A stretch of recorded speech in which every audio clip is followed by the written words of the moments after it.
শুরুতেই একটি বিষয় আপনাদেরকে বলি, শিক্ষার কত দাম। যেহেতু আমরা উপস্থিত যারা সবাই হাদিস কোরআন বুঝি, একটা কুকুর সম্পর্কে একটা আলোচনা আমাদের সবার জানা আছে। কুকুর খুব একটা ভালো প্রাণী না, মানুষ খুব একটা পছন্দ করে না, আল্লাহ তাআলাও খুব একটা পছন্দ করেন না। কোনো বাড়িতে যদি কুকুর থাকে, দৈনিক তার 1 কিরাত, কোন হাদিসে এসেছে 2 কিরাত সওয়াব কমে যায়। 1 কিরাত মানে উহুদ পাহাড় সমতুল্য, এত সওয়াব তার কমে যায়। কুকুর যদি কোনো পাত্রে মুখ দেয়, ওই পাত্র ওর ভেতরে যা খাবার ওগুলি ফেলে দিয়ে ওই পাত্রটা 7 বার ধৌত করতে হয়, একবার মাটি দিয়ে সুন্দরভাবে পরিষ্কার করতে হয়। অথচ এই কুকুরকে যখন প্রশিক্ষণ দেওয়া হয়,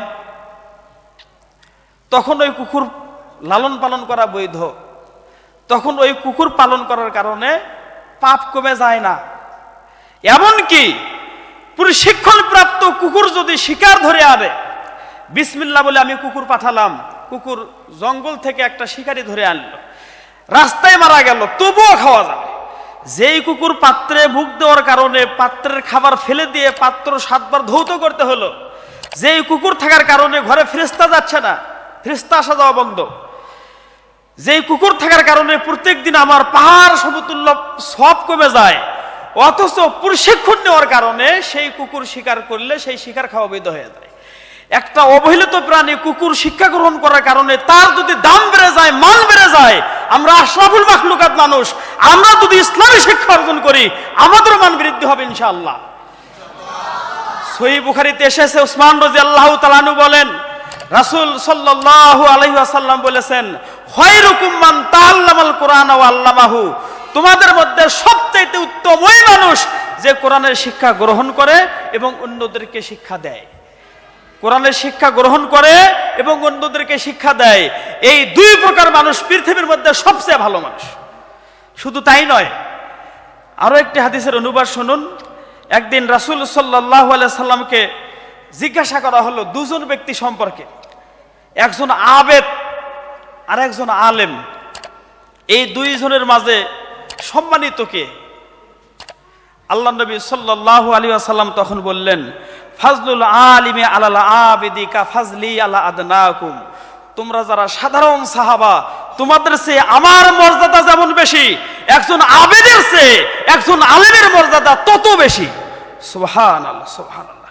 শুধু তাই নয়, ইন্নাল্লাহা মালাইকাতাহু ওয়া হালাস সামাওয়াতি ওয়াল আরদ হাত্তা নামলাতা ফি হুজরিহা ওয়া হাত্তাল হুতা লা ইউসাল্লুনা আলা মুআল্লিমিন নাসিল খায়রা। যে ব্যক্তি আলেম হয় আল্লাহ তার উপর রহম করেন, ফেরেশতারা তার জন্য দোয়া করেন, আসমানবাসী তার জন্য দোয়া করেন, জমিনবাসী তার জন্য দোয়া করেন, গর্তের পিপিলিকা তার জন্য দোয়া করেন, এমনকি সমুদ্রের মাছ পর্যন্ত তার জন্য দোয়া করেন। সুবহানাল্লাহ, এত সম্মান আল্লাহ তাআলা এই আলেমদেরকে দিয়েছেন। শুধু তাই নয়, আবু হুরায়রা রাদিয়াল্লাহু তাআলা আনহু বলেন, রাসূল সাল্লাল্লাহু আলাইহি ওয়াসাল্লাম বলেছেন, মান সালাকা তরিকান ইলতামিসু ফিহি ইলমান সাহালাল্লাহু লাহু বিহি তরিকান ইলাল জান্নাহ। যে ব্যক্তি ইলম অর্জন করার জন্য বাড়ি থেকে বের হয়, আল্লাহ তাআলা তার জন্য জান্নাতের রাস্তা সহজ করে দেন। শুধু তাই নয়, যখন ছাত্ররা পড়াশোনা করে, দার্স তাদরিসে থাকে, ওই সময়ে নাজালাত আলাইহিমুস সাকিনা, আল্লাহর পক্ষ থেকে তাদের উপর প্রশান্তি নাজিল হয়। ও গাশিয়াতুমুর রহমা, আল্লাহর রহমত তাদেরকে ঢেকে নেয়। ও হাফাতুমুল মালাইকা, আল্লাহর রহমতের ফেরেশতারা চতুর্দিক থেকে তাকে ঘেরাও করে নেয়। ও যাকারাহুমুল্লাহু ফি মান ইনদাহ, এবং আল্লাহ তাআলার নিকটে যেই সম্মানিত ফেরেশতারা থাকেন, আল্লাহ তাআলা তাদের সাথে গর্ব করে বলেন, দেখো আমার বান্দারা আমার দ্বীন চর্চা করছে, কোরআন হাদিস চর্চা করছে। এইভাবে আল্লাহ তাআলা এই তলিবুল ইলমদের প্রশংসা করতে থাকেন। সম্মানিত উপস্থিতি, আনাস রাদিয়াল্লাহু তাআলা আনহু বলেন, রাসূল সাল্লাল্লাহু আলাইহি ওয়াসাল্লাম বলেছেন, মান খরাজা ফি তলাবিল ইলমি ফাহুয়া ফি সাবিলিল্লাহ হাত্তা ইয়ারজিয়া। কেউ যখন ইলম অর্জন করার জন্য বাড়ি থেকে বের হয়ে যায়, যতক্ষণ বাড়িতে না আসে সেজন্য আল্লাহর রাস্তায় রয়েছে। সুবহানাল্লাহ, সুবহানাল্লাহ। শুধু তাই নয়, আল্লাহ রাব্বুল আলামিন বলেছেন ওমাই ইউতাল হিকমাতা ফাকাত উতিয়া খায়রান কাসীরা, যাকে কোরআন হাদিসের ইলম দেওয়া হয়, আল্লাহ শুধু খয়রান বললেই হতো, কিন্তু আল্লাহ তাআলা বলেছেন খায়রান কাসীরা, তাকে অনেক অনেক অনেক কল্যাণ দেওয়া হয়। ইলম অর্জনের ফজিলত সম্পর্কে আরেকটি হাদিস, আল্লাহ নবী সাল্লাল্লাহু আলাইহি ওয়াসাল্লাম বলেছেন ইন্নাল উলামা ওয়ারাসাতুল আম্বিয়া, যারা আলেম কোরআন সুন্নাহ চর্চা করে তারা হচ্ছে নবীদের ওয়ারিস। সুবহানাল্লাহ, সরাসরি নবী রাসূল যারা, তাদের ওয়ারিস হচ্ছেন এই আলেমরা, এই ছাত্ররা, তোমরাই তাদের ওয়ারিস, নবীদের ওয়ারিস। এত সম্মান আল্লাহ তাআলা আমাদেরকে দিয়েছেন।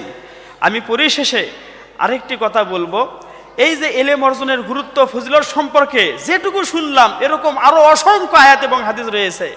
এই আয়াত এবং হাদিসগুলির দিকে লক্ষ্য করে ইমাম আহমদ বিন হাম্বল রাহিমাহুল্লাহ 10 লক্ষ হাদিসের হাফেজ, এত বড় পণ্ডিত, সেই মহান পণ্ডিত উনি একটা মন্তব্য করেছেন, আনা আতলুবুল ইলমা ইলা আন আদখুলাল কবরা, আমি কবরে যাওয়ার আগ পর্যন্ত ইলম চর্চা করতেই থাকবো, জ্ঞান অর্জন করতেই থাকবো। তাহলে 10 লক্ষ হাদিসের হাফেজ, অথচ উনি বলেছেন আমি মৃত্যুর আগ পর্যন্ত, কবরে যাওয়ার আগ পর্যন্ত ইলম অর্জন করতেই থাকবো, করতেই থাকবো। সুতরাং আজকে যারা দাওরায়ে হাদিস শেষ করে চলে যাচ্ছ, তোমরা যেন মনে করো না আমাদের পড়াশোনা শেষ। আমরা বুখারী বললাম, মুসলিম পড়লাম, আবু দাউদ, তিরমিজি, নাসাই, ইবনে মাজাহ, কত হাদিস তাফসীর বললাম, আমরা অনেক বড় পণ্ডিত, তা কিন্তু নয়।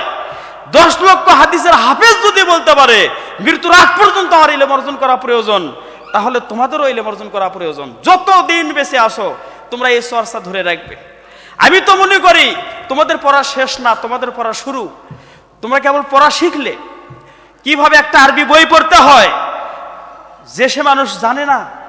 তোমরা নাহু সরফ পড়েছো, গ্রামার পড়েছো, অনেক আরবি কিতাব পড়েছো, তাফসির দেখে দেখে পড়তে পারো, হাদিস দেখে দেখে পড়তে পারো, যে কোনো আরবি বই তোমরা দেখে দেখে পড়াশোনা করতে পারো। সুতরাং তোমাদের বাকি জীবন তোমরা এই ওহীর ইলম চর্চা করবে। অসংখ্য কিতাব রয়েছে, এই কিতাবগুলি তোমরা চর্চা করবে, নিজেরা আমল করবে এবং সারা পৃথিবীতে ছড়িয়ে দিবে।